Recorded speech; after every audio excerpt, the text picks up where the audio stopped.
On this episode of Bite Sized, we are watching and discussing the 9th episode of the movie Twilight. For those of you watching along at home, that is from minute 11:35 to 12:01. That's right, 26 seconds. And now, on to the episode.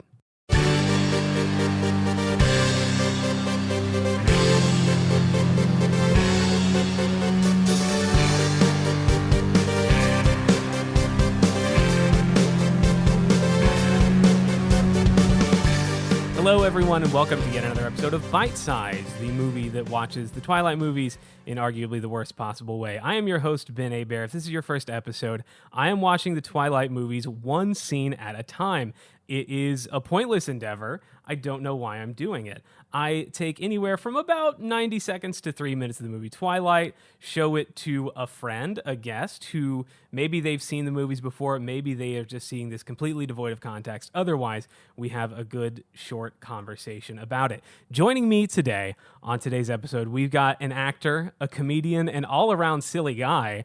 They are also my castmate in Riff, Chicago's Music Improv Party, Jack Chylinski. Hi. Welcome to Bite Sized. I'm so excited to be You here. are so excited to be here, if I may say so myself. Jumping out of my skin. When I floated this around sort of the comedy community, started testing the water for guests and things like that, you had, I think, the most enthusiastic reaction out of anyone. Oh, yeah. For sure.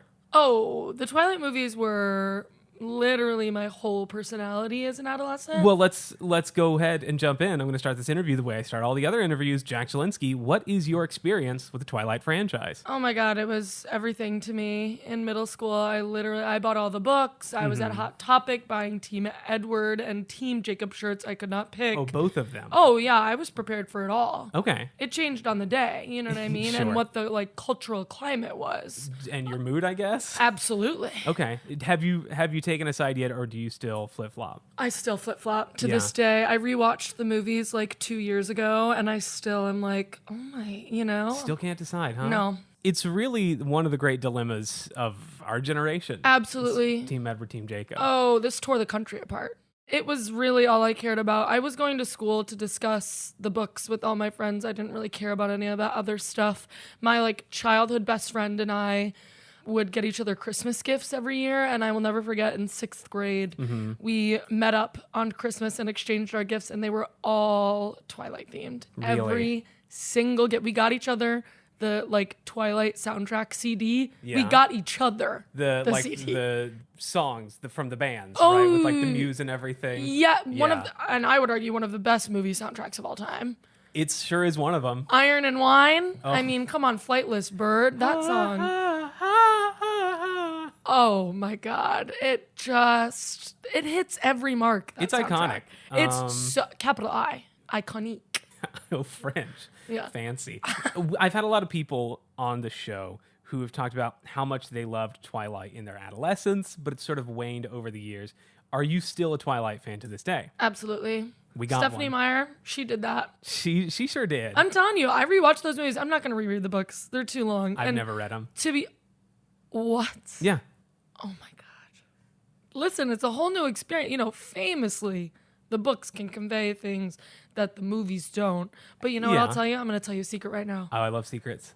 I did not finish Breaking Dawn because, Really? And this is why I would say that I am more a Team Edward guy than a Team Jacob, if you really, gun to my head, is because the Jacob section of Breaking Dawn was so boring. Really? It was painfully boring. This is the final book I think I'm referencing.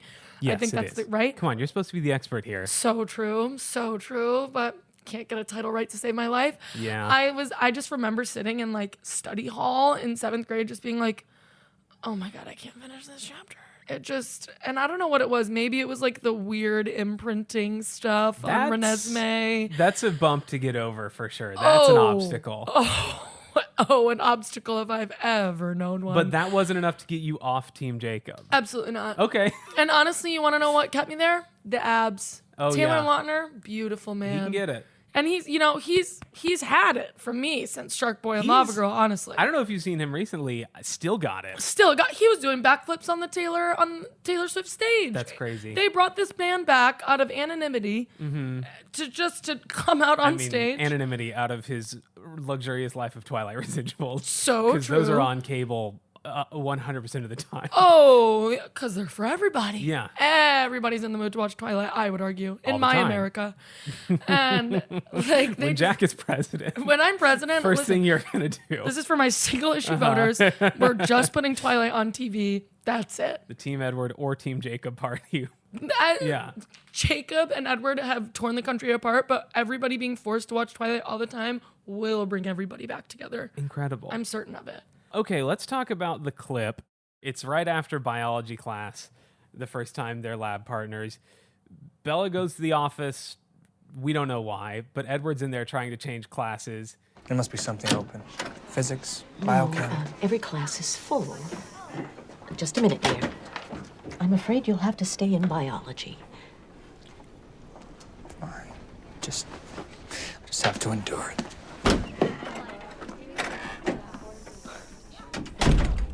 The lady at the desk tells him there are no other open classes. He says, I guess I'll just have to endure. Storms out. Kristen Stewart blinks about 10 times in 6 seconds. And then the scene's over. So, Jack, let's dig into it. First, before we get into this, I'm I ready. just would like to acknowledge how can I swear? Yeah, sure. How fucking amazing both of their eyebrows look. Okay. Can we just really acknowledge that? Like, yeah, we can. I don't think anyone has before, but I'm here for it. Well, I was rewatching that and I was like, oh my God, her eyebrows look amazing. And then Edward came on scene and you just get like this half shot of his face. And I was like, oh my God, his eyebrows look amazing. And so whoever was on set doing eyebrows deserves a raise to this day. Deserves an Oscar. Deserves the highest level of vampires, he's frozen at what, 18? Yeah. So he's got perfect 18-year-old eyebrows. So true. He doesn't have to pluck. Those follicles And keep going. I guess if he does pluck, will the eyebrow hair grow back? Can he just pluck once and have perfectly shaped brows forever? Well, maybe he got vampirized the day he did his eyebrows. That would be convenient. So if I ever become a vampire, I want to make sure it's after I get like a facial, you know, I get my eyebrows done, I wax my lip. Like I want to make sure that I'm looking good. I mean, canonically speaking, he got vampirized while he was in the hospital dying of the Spanish flu in the 1910s. But didn't they turn that into an aesthetic? Kind of like they did like tuberculosis or whatever. They just was like, okay, this kind of looks good. And maybe Carlisle was his doctor. That's how he got turned. So maybe Carlisle was just doing a little eyebrow threading. Oh, I'm sure he was. I'm sure he's like, your cheekbones look amazing. Let's vampirize you right now. That's where Carlisle's billions come from. He owns all those threading kiosks in malls. Every time you've gone to one of those, Carlisle gets a buck. That's what he's doing when he's not at the hospital. I have a couple questions. First of all, listeners to this show will know that I was homeschooled, and anytime something happens in high school in this movie, I'm confused because I don't know if it's actually that way. I don't know. I never went to high school. Okay, well, I need you to know that her randomly following her crush into the office, it is that way. Okay. As somebody of, like, love-drunk, crazy high school girl experience, leaps and bounds to be like, oh my God. So you think she was following him? Absolutely, 100%. Okay. They're obsessed with each other from the front. And like, you know, this movie does not escape like the male gaze. You know what I mean? Her whole... Kind of. It barely doesn't. Barely. Her whole existence is like... We're going to talk about God. the male gaze the next time you're here. Oh, we Because, spoiler alert, when we talked about this for the first time, you requested the baseball scene. Iconic. That's going to take like a year to get to, though, and I wanted to get you on sooner than that. But I have this theory that the baseball scene only exists for the male gaze. Oh. We'll get to that later, though. Oh, we must. I have a lot of thoughts about the baseball scene. That's an hour-long episode. That scene is just there for the boys. But let's not get ahead of ourselves. Can you just walk into your school office and change classes like that? 'Cause I thought your schedule is like set, and do you get to pick what subjects you take? Like, no. He's like a senior too, right? Right. So but I'm also like, my question is like, how do they keep track of his, you know, like the paperwork? Because he transfers schools all the time, right? They move like 1 to 2 years. The idea, what year are they in when they transfer in? Because I would assume they transfer, I think they stay for 4 years wherever they are. You're telling me that guy looks 14? No, he looks 30-something. Right. But in fiction, Jack, So true. I think they transfer in like start of freshman year so they can be. All 4 years. But now that you mention it, there's no way Emmett looks like a that's freshman. exactly. I was No. like, even an early bloomer couldn't look like that. You know what I'm saying? I don't know. Maybe we're thinking about this too hard. I don't think Stephanie Meyer put this much thought Call me into it. crazy, Jack. I don't think Twilight was ever supposed to be analyzed in this way. It doesn't hold up to scrutiny. Jury's still out on that one. Yeah. You can go in and like change classes kind of sometimes. Yeah. But I do think it's true that it's like, oh, this was full and you can't really do anything. But I would say there's like some little like leeway. Like I could have taken like physics or chem. Okay. But famously, I was not going to school to learn anything. Yeah. You were I was going there to to school make for friends. the theater program, I assume? Absolutely. Who, me? I'd never touched the stuff. But he couldn't. All right. Edward couldn't. He just had to endure it.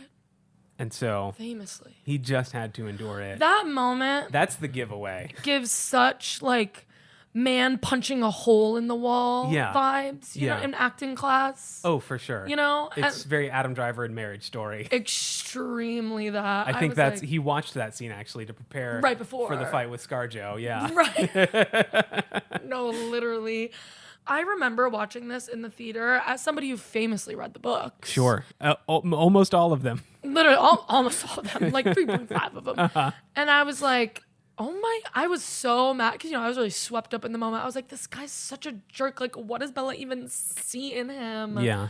Like that was the moment where you're like, I'm not on this guy's side. I didn't even know Jacob was a thing yet, and I was Team Jacob. Yeah. You know what I mean? Yeah. It's just so peak, like, toxic masculinity, but in an age before people would comment on that. You know what I mean? Yeah. And he just like storms out. And then Kristen Stewart does her little lip bite thing that she like does ferociously. And blinks 10 times in 6 seconds. Yeah. I counted. She blinks a lot in these movies. She's blinking. You know what I mean? Kristen Stewart. Never a dry eye. One of our best blinkers. So true. And I think something about the phrase, I guess I'll just have to endure, tells me you're not a high schooler. Endure? Yeah. What are you studying for the SATs already? Maybe like a nerd would say that. Like that sounds like something I would have said maybe in high school.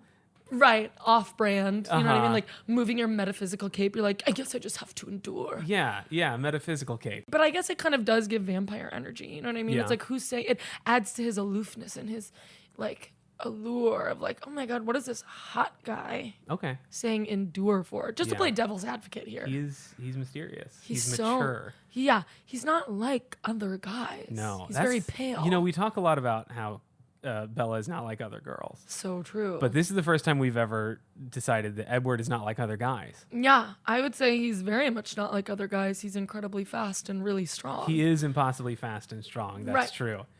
I want to talk about the sheer number of posters that we see in the 26 seconds.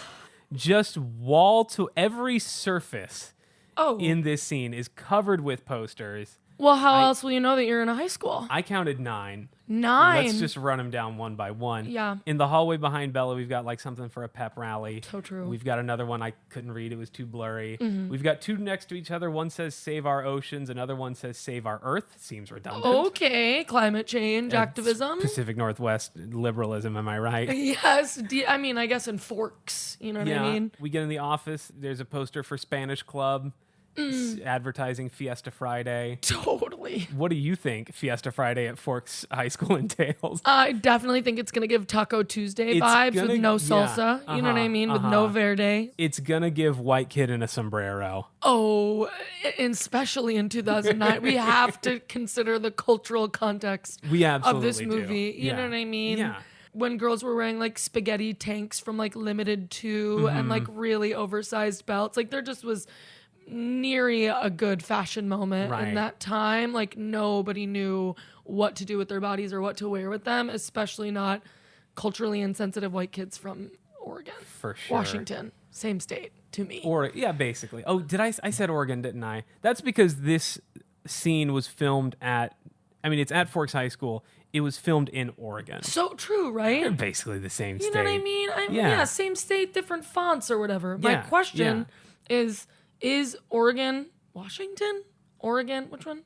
Washington and Oregon? Yeah, well, either of them. Are they that blue?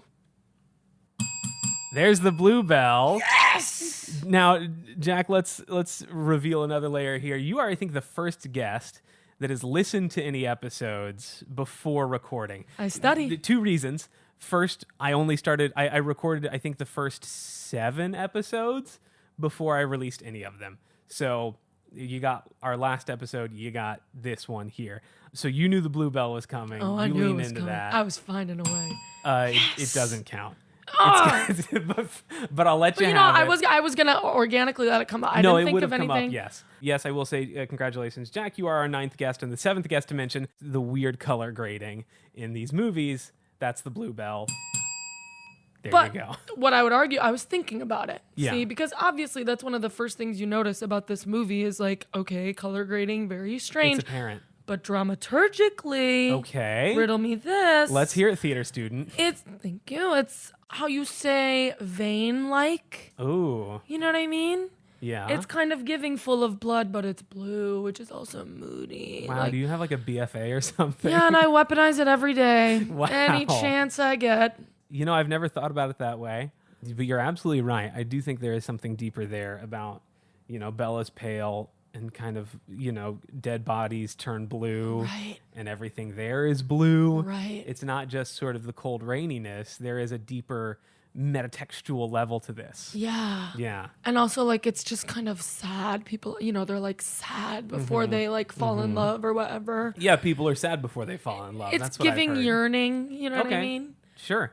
And I just think, now that I say yearning, I have to bring up Kristen Stewart, famous lesbian. We know now, yes. One of my favorite reasons to rewatch this movie is I'm just like, that's a gay girl. Yeah. You know what I mean? Like, that girl's gay. And that's why she was so kind of like weird in her body. Right. Is And what I why would you argue. never really buy that she's into any of these guys. No. Never. Yeah. Never. Just dead in the eye. And I just remember that being the biggest critique is that because obviously Bella's such a highly favored, like, archetype or like idea of Yeah. a like romantic character to like put yourself in. Like in middle school, everybody was like kind of cosplaying, fanficking like a Bella Edward romance in their heads. So when Kristen Stewart booked this gig and then was how she was, I feel like all the girls were like, oh, she was so weird and like that's just not how I would have done it at all. You know what I mean? Like people are really hating on her, but I'm like, guys, she just was gay and didn't know it yet. Yeah, like, she's just like a teenager. you know what I mean? Like she who's wasn't been made like the face of this massive franchise. connected with desire yet. Anyway, Yeah. I'm a K-Stu stan now to this day. Spencer, we love it. Oh yeah, Yeah.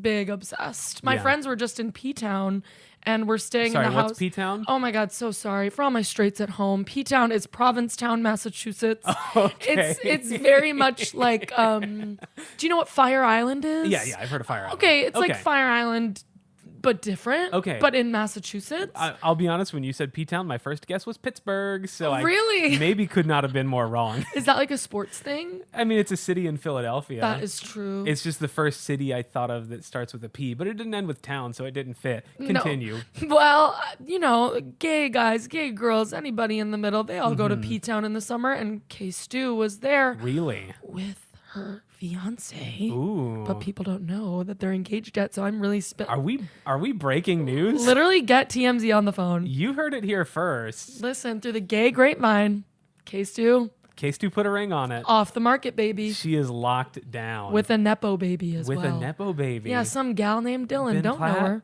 Ben Platt, literally. I think his sister. Yeah. So she's married or getting married. Wow. Well, good for her. Good for her. She deserves it. I agree. She blinks way too much in this scene. Oh my God. And then she goes the other way out of the door. And I was like, She's got another class to get to, you know? but I'm like, follow your man. Follow your go after him. He obviously was picking a fight. Well, that maybe makes me think she wasn't following him into the office. No, I think she was. She And then he was- made her mad. And All then she right. was like, "Ugh." You know what I mean? Yeah. But also, like, it's that thing where it's like, oh my God, my crush literally hates me. Yeah. Like, he made it so clear. And she's like, okay, I'm running away. I'm confused. It, like, adds to the drama. But what I would argue is, obviously, he feels very strongly about you. So go get him, girl. Okay.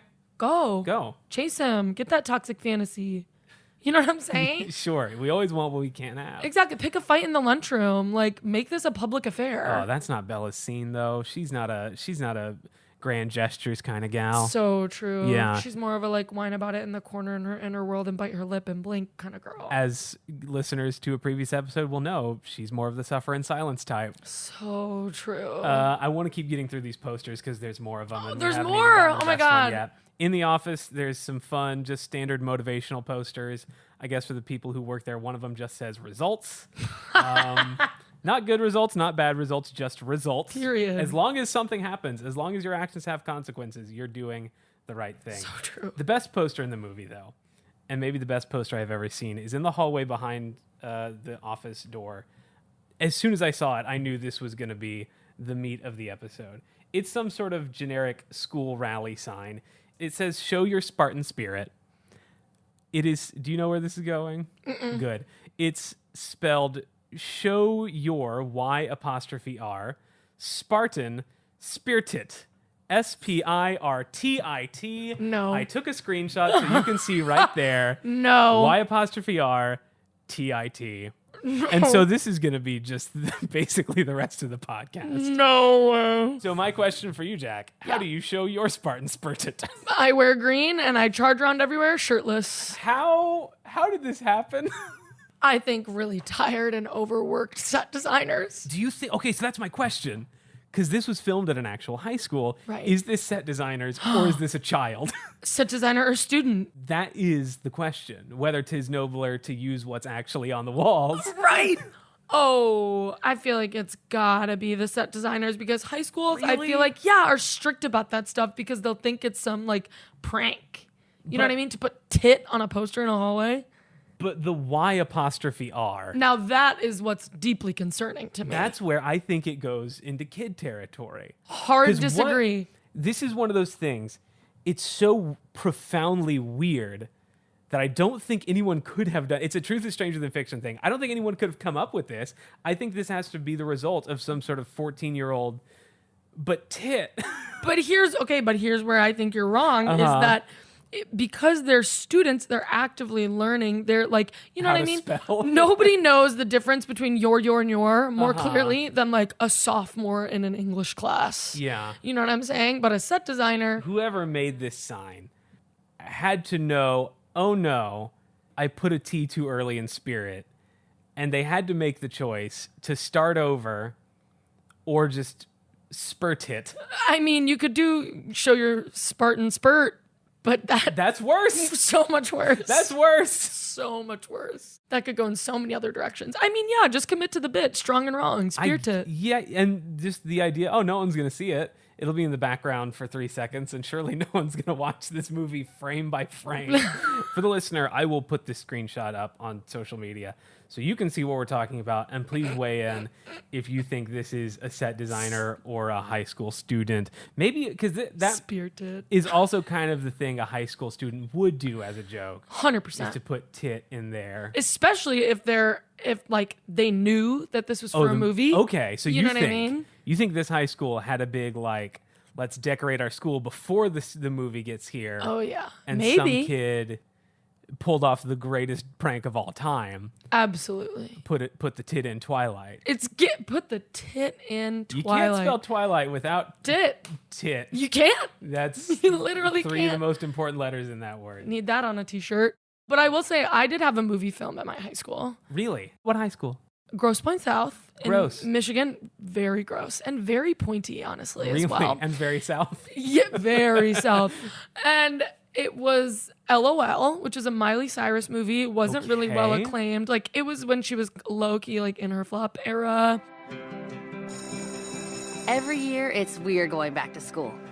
But here we are, just going with the flow. Trying to love and laugh out loud. Which is nice, because my name is Lola, but everyone calls me Lol. So is this right after Hannah Montana? Is it during Hannah Montana? I would say after Hannah Montana, after the last song. Okay. With her ex, that guy, you know that guy, Chris Hemsworth or something? I don't know. One of the Never heard of him. Hemsworth brothers. Uh-huh. Don't know. He's literally just some guy. I think she dated Liam But Yeah, it was Liam. Liam Hemsworth, yeah. We're going to commit to Liam. Have I ever told you that Miley Cyrus and I have the exact same birthday? No. I have the theory that Miley Cyrus and I are separated at birth, but that's a story for another time. Honestly, you look like a Cyrus. I could take it. I have more hair than my dad.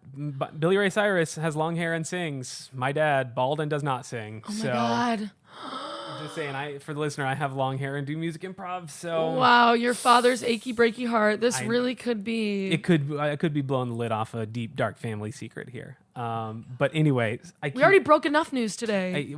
This is just a shocker Spicy after shocker. episode. Anyway, a movie filmed at your high school. So true. Miley Cyrus was filming a movie at my high school. Her whole family was living in my town.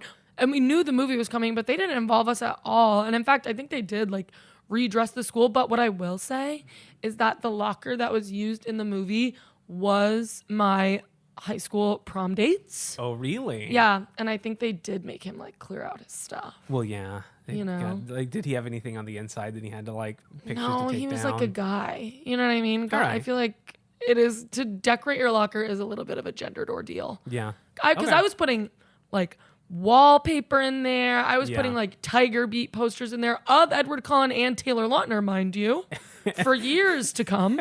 You differentiate. Not Edward and Jacob, not Robert Pattinson and Taylor Lautner. No, it's Edward, it's Taylor Lautner. It's the fictional character, the real guy. Well, listen, to me, it was Shark Boy and Lava Girl was first, but Twilight was my introduction to Robert Pattinson. Okay. One of my favorite anti-method actors of all time. People are always so how did you get into Edward?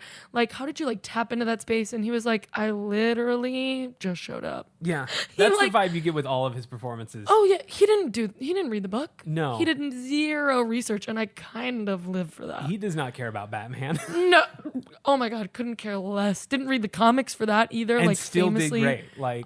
Killed it. Now that I think about it, I haven't seen all of his work, but I haven't seen a ton of range from him. No. He always crushes it. Deeply brooding. But The Lighthouse and Twilight.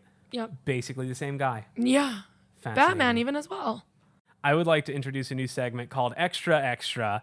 Ben Oxer, my editor, if you could find the theme song from the TV show Extra from the mid-2000s where it goes, Extra, Extra, and drop that in right now. Extra, Extra.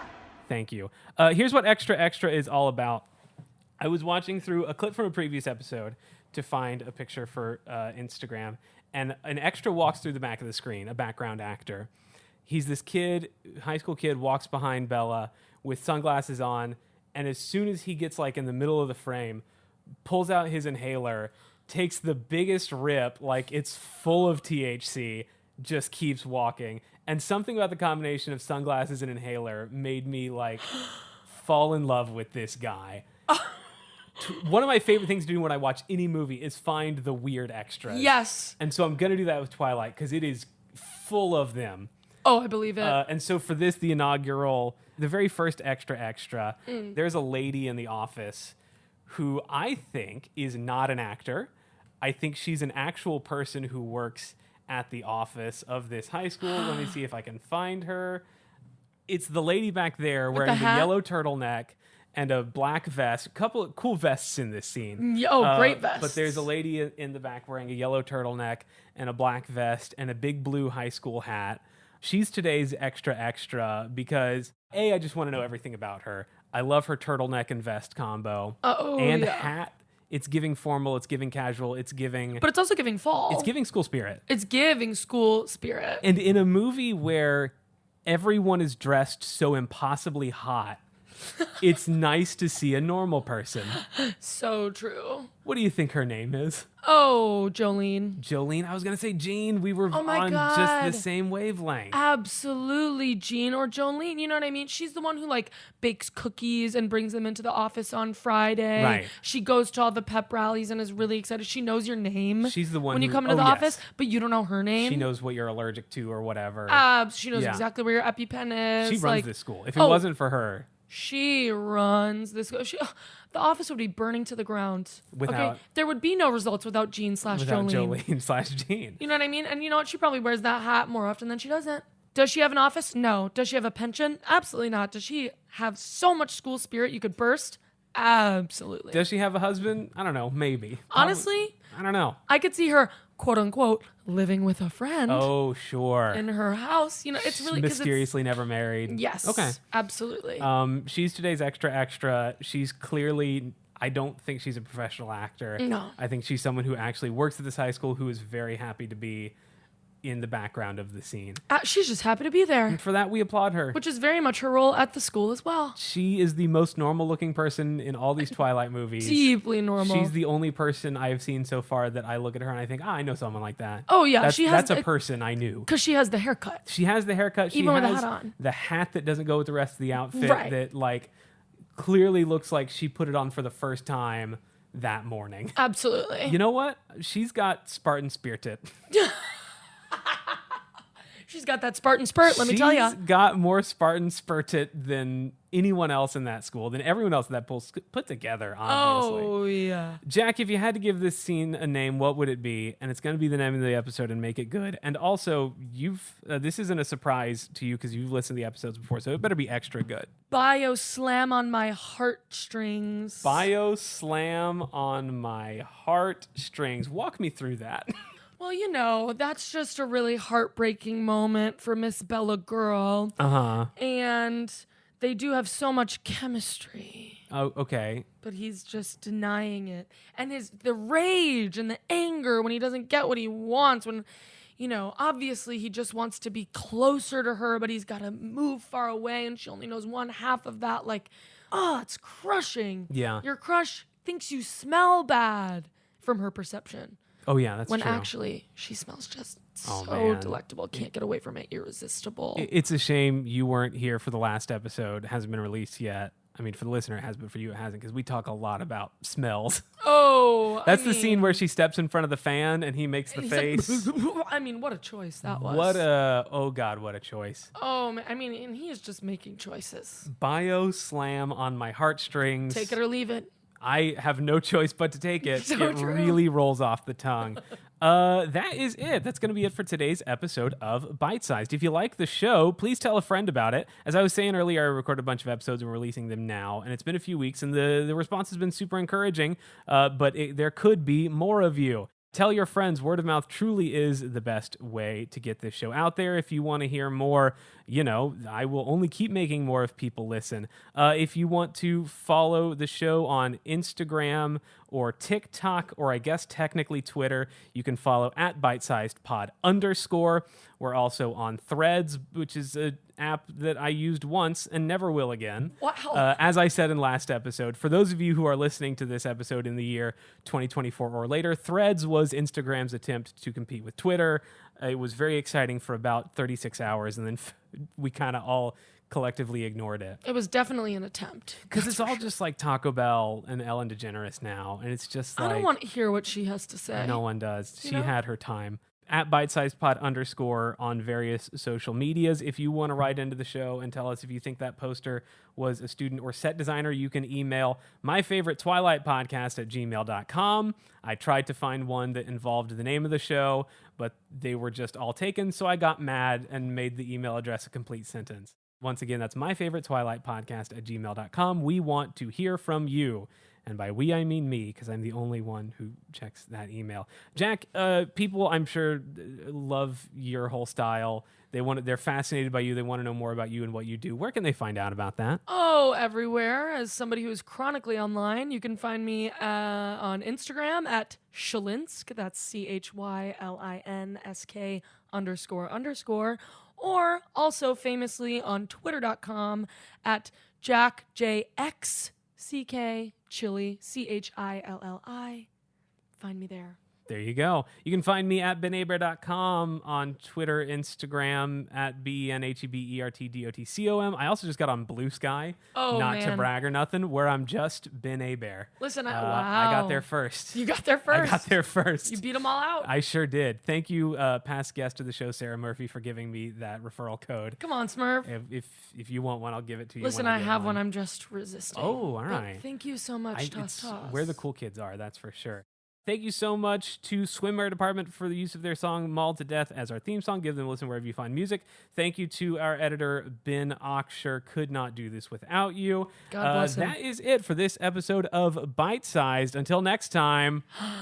Bye. I don't know what I'm supposed to say. That's it. Bye. I don't know what I'm supposed to say. See you next time.